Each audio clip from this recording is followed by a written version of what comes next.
Neçə dəfələrlə qan vurulubdu, neçə dəfələrlə xəstəxanalarda yatıbdı. Ancaq bir tədbir görə bilməmişik, onu sağalda bilməmişik. 2 ildən çoxdur ki, hematoloqların nəzarəti altındayım. Müalicə alıram, amma heç kim əməliyyatı öz üzərinə götürmür. 46 yaşındakı qadın pasiyentimiz Evans sindromu səbəbilə, yəni dalağın qan hüceyrələrinin parçalanması deyə bir immun trombostopenik xəstəliyimiz var. Bununla hematoloqların təqibində idi. Uzun müddət müalicələrə baxmayaraq xəstənin artıq splenektomiya, yəni dalağın xaric edilməsi əməliyyatı məsləhət bilindi.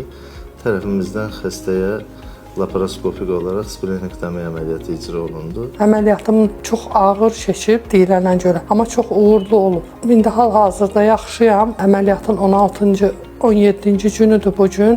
Xəstəmiz əməliyyatdan sonraki dönəmdə bizim təqibimizdə oldu. Sıx-sıx qan təhlilləri görüldü. Əməliyyatdan başarılı olduğu, uğurlu olduğu göründü. Həm bizim tərəfimizdən, həm hematoloqların tərəfindən hər şeyin qaydasında getdiyini gördük.